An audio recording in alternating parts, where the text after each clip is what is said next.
Hi guys, আসসালামু আলাইকুম। আজকে আমি আপনাদের সাথে শেয়ার করতে দুর্দান্ত মাছের রেসিপি, মাছ ভাজার রেসিপি। আপনারা দেখে নিন কীভাবে মাছটাকে ভাজলাম।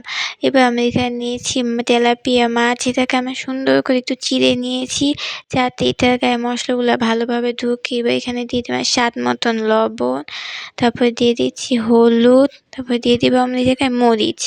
তো এগুলোকে সুন্দর করে আমরা মাছের দুই পাশে লাগিয়ে নেব।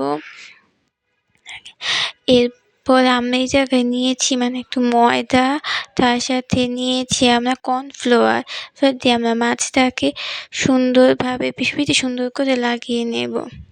তাহলে মাছটা ক্রিস্পি হবে ভাজার সময়।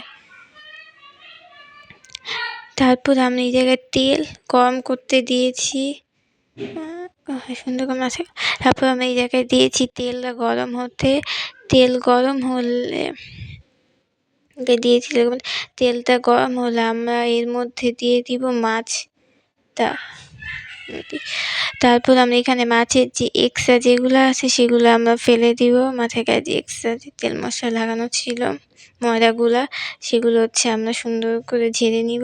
তারপর মাছগুলো এখানে গরম সে মধ্যে দিয়ে দিয়েছি তেলের মধ্যে ভাজতে। মাছগুলো খুব বাদামি করে ভাজা হবে। মাছ ভাজা হতে থাক ততক্ষণ আমরা এটা খাওয়ার জন্য একটা সস তৈরি করে নেই। এটার মধ্যে আমরা লেবু আর সয়া সস দেবে। এটাকে আমরা সুন্দর করে মিশিয়ে নেব। এটার মধ্যে আমরা দিয়ে দিব কুচি করে কাঁচামরিচ। এই সসটা কিন্তু অনেক ঝাল, আপনার বেশ করে কাঁচামরিচ দিয়ে দিবেন। এটাকে আমি কাঁচামরিচকে কুচি করে নিয়েছি বেশ কয়েকটা, প্রায় 7-8টার মতন হবে কাঁচামরিচ আমরা এখানে কুচি করে নিয়েছি। এগুলো সসের মধ্যে আমরা দিয়ে দিব।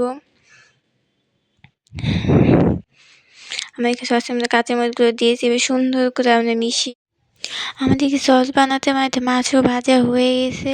চলুন আমরা দেখে নিই মাছটাকে। এখানে মাছের সুন্দর ক্রিস্পি করে ভাজা হয়ে গেছে। এবার আমরা তার গায়ে দিয়ে দিব সসগুলা। আপনার যদি আজকের আমার এই মাছ ভাজার রেসিপিটি ভালো লাগে তাহলে এই মাছ ভাজা খেতে কিন্তু খুবই দুর্দান্ত। আপনারা যদি এই রেসিপিটি বাসায় ট্রাই করতে পারেন। আপনাদের যদি আমার এই রেসিপিটি ভালো লাগে তাহলে লাইক, শেয়ার এবং সাবস্ক্রাইব করবেন আমার পেজটিকে। আসসালামু আলাইকুম।